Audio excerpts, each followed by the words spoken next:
हरे हरे कृष्णा कृष्णा हरे हरे हरे राम राम राम हरे हरे हरे कृष्णा कृष्णा हरे हरे हरे राम राम राम हरे हरे नमस्कृतं नरं चैव नरोत्तमं देवीं सरस्वतीं व्यासं व्यास ततो जयमुदीरये नक्षत्रायेषु भद्रेषु नष्टप्रायेषु भद्रेषु नित्यं भागवत सेवया नित्यं भागवत सेवया भगवती उत्तम श्लोके भगवती उत्तम श्लोके भक्तिर्भवति निष्ठकी भक्तिर्भवति नश्यति। ॐ अज्ञानतिमिरन्धस्य ॐ ज्ञानतिमिरान्धस्य ज्ञानाञ्जनशलाकया ज्ञानाञ्जनशलाकया चक्षुरुन्मिलितं चक्षुरुन्मिलितं येन तस्मै श्रीगुरवे नमः तस्मै श्रीगुरु श्रीचैतन्यमनोभीष्टं स्थापितं येन भूतले श्रीचैतन्यमनोभीष्टं स्थापितं येन भूतले स्वयं रूपा कदा मह्यं रूपा कदा मह्यं ददाति स्वपदान्तिकं ददाति स्वपदान्तिकं वन्देऽहं श्रीगुरो वन्देऽहं श्रीगुरु श्रीयुतपदकमलं श्रीयुतापदकमलं श्रीगुरून् वैष्णवांश श्रीगुरुन् वैष्णवांश्च श्रीरूपं साग्रजातं श्रीरूपं सागरजातं सगणरघुनाथवितं तं सजीवं सगण रघुनाथं वितं तं सजीवं सावधेतं सावधूतं सावधेतं सावधूतं प्रज्ञासहितं कृष्णचैतन्यदेवं परिजन सहित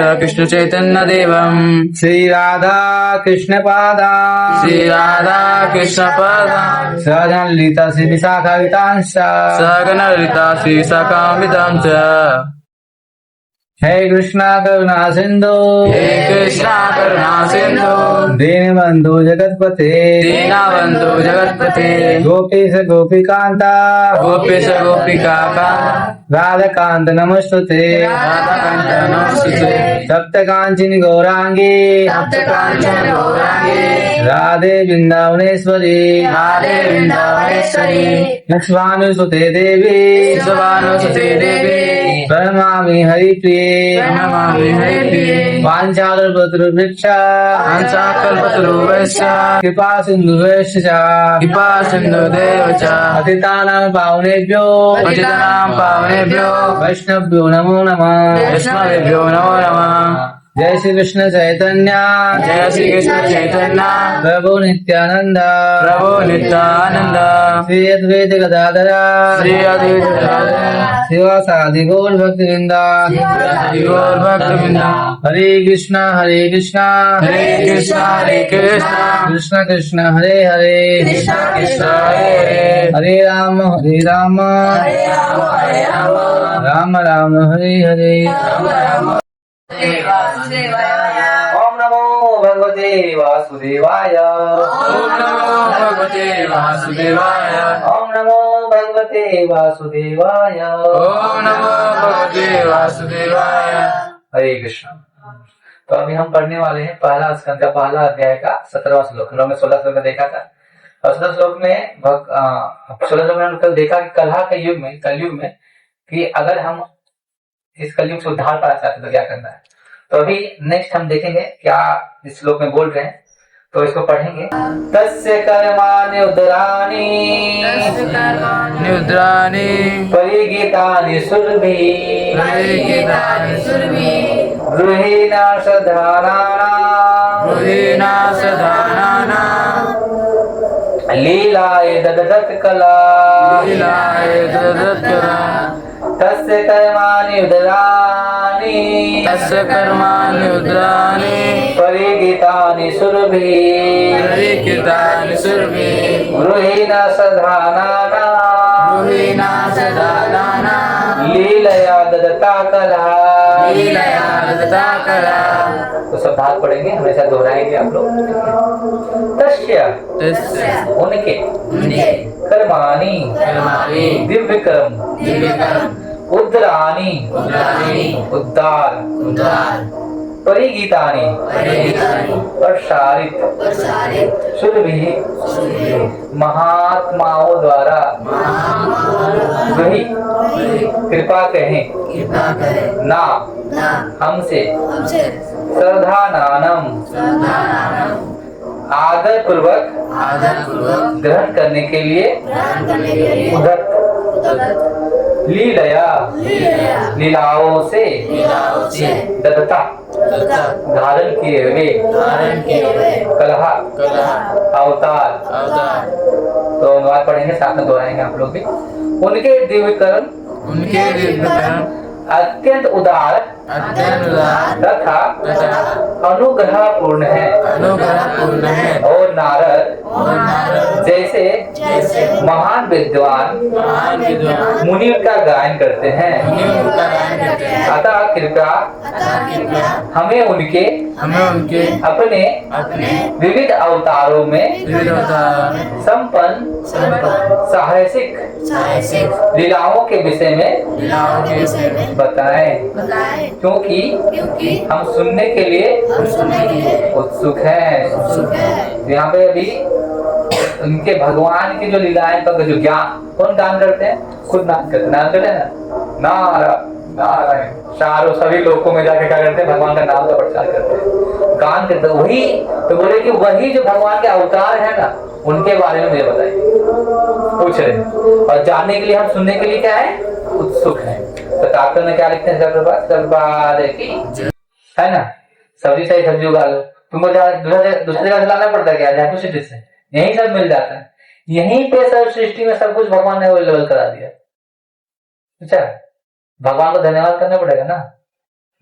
तो यही सौंदर्य ज्ञान सबसे परिपूर्ण है, किंतु आध्यात्मिक जगत अपने सचित आनंद रूप स्वरूप का अधिक भव्य है। यह जो आध्यात्मिक सृष्टि है ना, सत्य चित आनंद से भरा हुआ है, इसीलिए क्या है? वो पूरे तरह से क्या है? भव्य है। भौतिक सृष्टियां कुल काल के लिए आध्यात्मिक जगत के विकृत प्रतिबिंबों के रूप में प्रकट होती है। उनकी तुलना सिनेमा से की जाती है। जैसे सिनेमा देखा है ना, बनता है, देखा है सिनेमा ना, फिल्म, हाँ उन लोग डायरेक्टर करता है, एक फिल्म बनाता है, कुछ समय बाद फिल्म भी बंद हो जाता है, मतलब कुछ समय चलता है, फिर वो उसको दूसरा फिल्म आ जाता है। उससे आध्यात्मिक जो भौतिक सृष्टि इसी तरह से है। क्या है? वो मित्र नहीं है, शक्ति है, लेकिन क्या कुछ समय के लिए आती है, और क्या होता है? फिर से विलय होता है, प्रलय होता है, फिर से विलय होता है, फिर से आता है। इस तरह हमेशा होते रहता है। जो वे अन्य अल्पज्ञ लोगों को आकृष्ट करती है, जो मिथ्य वस्तु से आकृष्ट करते, लोग उसको आकृष्ट करता है जो मिथ्या वस्तु से आकृष्ट होता है। सिनेमा वालों को ना आकृष्ट होता है, लोग जो लोग देख लेता है सिनेमा में ऐसा बाल रखा है ना, ऐसे अलग अलग फिल्म दिखाते हैं तो उसको क्या आकृष्ट हो जाते हैं। तो हम भी भौतिक चीजें कौन आकृष्ट होता है? जो अल्पज्ञ हैं, जो अपने ज्ञान को भौतिक ज्ञान में किए हैं, उसको उनको लोग आकृष्ट हो जाते हैं। लेकिन जो ऐसे मूर्ख व्यक्तियों को वास्तविक कुछ ज्ञान नहीं है, मित्र भौतिक स्वरूप को ही सब कुछ मान बैठते हैं।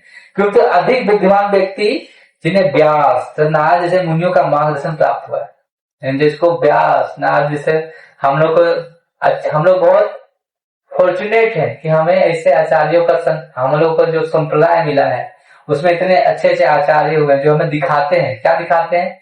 कि कैसे इस मार्गदर्शन किया है कि हम भगवान का स्वयं कहे जा सकते हैं। जानते हैं कि भगवान का साक्षात अधिक सुखी, अधिक विशाल आनंद ज्ञान से नित्य प्रभु। उनको जानते हैं कि जो भगवान को जो जगह है, जो आध्यात्मिक सृष्टि, वो इससे भी सुंदर है, इससे भी विशाल, इससे भी ज्ञान से परिपूर्ण है, इससे भी आनंद ज्यादा है।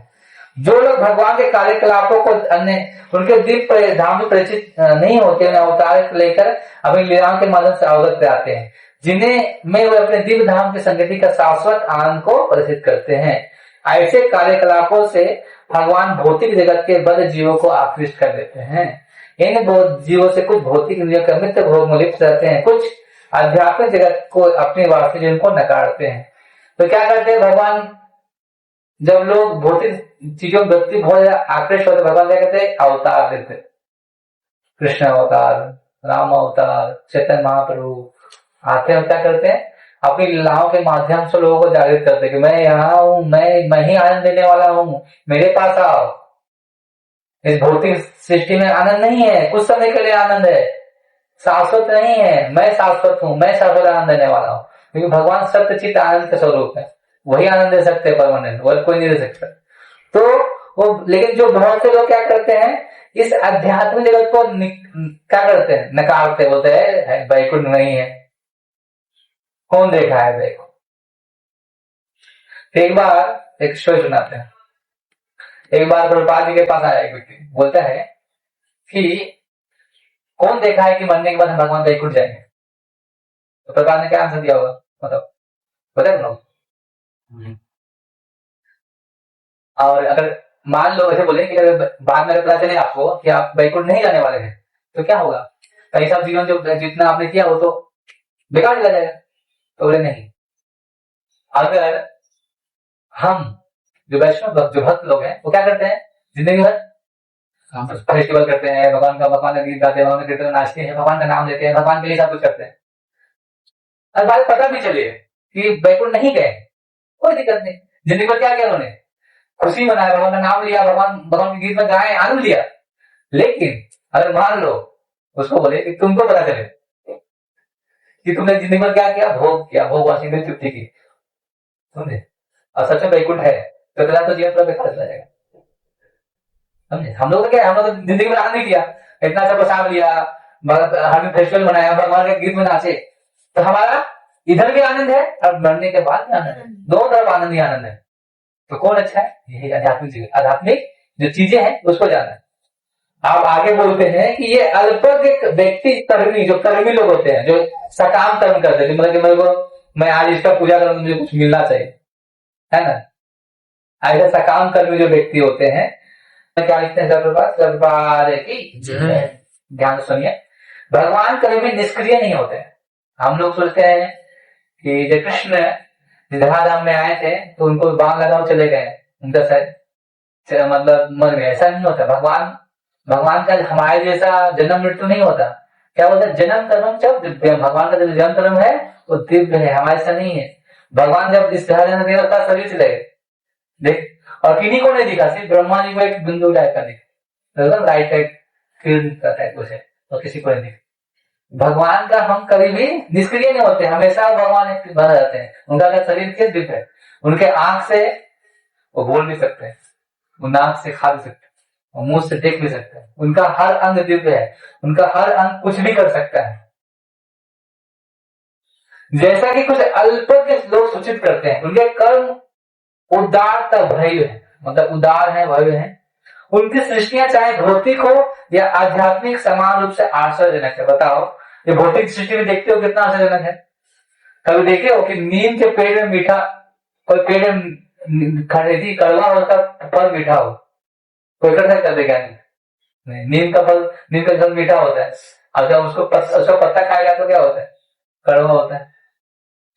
अब भगवान ने कितना सुंदर बनाया है, फूल, इतने सारे फूल बनाए ना, अलग अलग रंग बिरंगे फूल बनाए, जीव बनाया, कितना आश्चर्यजनक है। भौतिक सृष्टि में देखिए कितना आश्चर्य, तो आध्यात्मिक सृष्टि कितना आश्चर्यजनक होगा यार। ये भौतिक सृष्टि आध्यात्मिक सृष्टि का 1/4 भाग है, समझा, मतलब 25% है। फिर भी इतना सुंदर है, इतना भौतिक सृष्टि हम इतना आसक्त हो जाते, आध्यात्मिक सृष्टि कितना सुंदर होगा, और जो बनाया होगा कितना सुंदर होगा। यह सोचेंगे तो भगवान के संबंध जुड़ेगा। कुछ भी देखते हैं हम इस संसार में, अगर हम भगवान जोड़ेंगे तो समझ बोले कितना सुंदर फूल भगवान ने कितना सुंदर बनाया, बोल सकते हैं ना, ये पक्षी कितना सुंदर है। तो हर कुछ भगवान ने क्या किया है, बनाया है। भौतिक वो भी आश्चर्यजनक है और समस्त विविधताओं से परिपूर्ण है। इनका गुणगान श्री नारद भी करते हैं, व्यासदेव करते हैं, वाल्मीकि करते हैं, देवल करते हैं, असित करते हैं, मध्वाचार्य करते हैं, श्री चैतन्य महाप्रभु करते हैं, रामानुजा करते हैं, विष्णु स्वामी करते हैं, निवासाचार्य करते हैं, श्रीधर स्वामी, विश्वनाथ ठाकुर, बलदेव विद्याभूषण, भक्ति विनोद ठाकुर, भक्ति सिद्धांत ठाकुर तथा अनेक विद्वानों सब रूप सिद्ध आत्मा किया जाता है। भौतिक आध्यात्मिक दोनों प्रकार के सृष्टि ज्ञानी अर्थात सूक्ष्म मनोधर्मी कहलाते हैं, किंतु इन दो प्रकार के व्यक्तियों के ऊपर अध्यात्मवादी होते हैं। मनोधर्मी कौन होता है? जो मन से कुछ भी मन से, आज शनिवार है तो शनि देखो करा दिया, मंगलवार है मंगल, अलग अलग करते रहते हैं। मनोधर्मी अपने मन से पूजा करते हैं। आज बुधवार का हम नहीं खाएंगे, भूत पूजा करेंगे। आज बृहस्पतिवार है तो बृहस्पति जी का करेंगे। तो ये मनोधर्मी लोग कुछ भी कर अपना प्लान बनाते हैं अपने भगवती के लिए। बलि चढ़ाएंगे क्योंकि बलि चाहते हैं। कोई माता कोई चाहेगी अपने पुत्र का बलि? चाहेगी? जो जनक जगत जननी जो माता दुर्गा देवी अपने पुत्र का, सब तो जीव उनके पुत्र के जैसे हैं, तो क्या चाहेगी? है नहीं चाहेगी। तो क्या करते हैं हम लोग? जीवा का टेस्ट के लिए क्या करते हैं? जिसको मनोधर्म बोलते हैं। अपने दिमाग से कोई धर्म बना लिया। ये सर्वोच्च आध्यात्मिक लाभ प्राप्त हो जो कर्मियों तक ज्ञानियों के लिए दुर्लभ हो। भौतिक तथा आध्यात्मिक जगत के परम नियंत्रक भगवान के असीम श्रेणियों के विविध अवतार है, बहुत सारे अवतार है। जैसे ब्रह्मा, रुद्र, मनु, पृथु तथा व्यास जैसे अवतारों को भौतिक गुणात्मक अवतार बोलते हैं। जो भौतिक, जैसे ब्रह्मा जी को क्या किया गया? सृष्टि के अवतार के लिए उनको जीव वो भी जीव है, इनको एम्पावर किया गया किसके लिए? सृष्टि की रचना के लिए। लेकिन राम, नरसिंह, वामन जैसे अवतार उनके दिव्य अवतार कहलाते हैं। भगवान कृष्ण इन समस्त अवतारों के प्रधान स्रोत है, अतः उस वही समस्त कारणों के कारण है। कौन सा श्लोक है ब्रह्म संहिता का? ईश्वरा परम कृष्ण सच्चिदानंद विग्रह अनादिरादिर गोविंद सर्व कारण कारणम। तो क्या है? सभी कारणों के कारण तो भगवान है। तो तुम बोलेगा कि क्वेश्चन आएगा तुम्हारे मन में, इस सब कारण का भगवान है, तो जो बुरा होता है तो उसके भी कारण भगवान, इसका कैसे जस्टिफाई करेगा? इसका आंसर सब कारण के कारण भगवान है ना, तो बुरा जो है तो क्यों नहीं करते हैं? सब कारण के कारण है नहीं तो फिर तो पहला चीज ये है कि तो जीवों को स्वतंत्रता मिलेगी कि अपने इच्छा से वो भगवान क्या करते हैं? इच्छा पूर्ति के लिए जो शक्ति वो बता देते हैं। जैसे बल्ब जल रहे हैं, ठीक है, बल्ब कैसे जल रहा है? करंट आ रहा है, तो करंट जो है भगवान का जो शक्ति है ऐसा मान सकता है। लेकिन जो बल्ब जलाना है या क्या करना, हीटर जलाना है, तुम पर डिपेंड करता है। करंट जो शक्ति देने वाले कौन है? भगवान। लेकिन जो तुम्हारा क्या करना है वो तुम्हारे पर डिपेंड करता है। तो शक्ति प्रदान करने के लिए भगवान, जो इच्छा की जो इच्छा हम कर सकते हैं, इच्छा पूर्ति को शक्ति को प्रदान करते हैं भगवान। तो हमें इसीलिए इच्छा भी सोच समझ के भगवान के प्रसन्न करने के लिए करना चाहिए। तो भगवान क्या करेंगे? समझे? और सबसे अच्छा मार्ग क्या है? भगवान का नाम लेना। हरे कृष्णा कृष्णा कृष्णा हरे हरे, हरे राम राम राम हरे हरे। हरे कृष्णा कृष्णा कृष्णा हरे हरे, हरे राम राम राम हरे हरे। हरे कृष्णा कृष्णा कृष्णा हरे हरे, हरे राम राम राम हरे हरे। श्रीमद् भागवत महापुराण की जय, प्रभुपाद की जय, समेत भक्तवृंद की जय। हरे कृष्णा।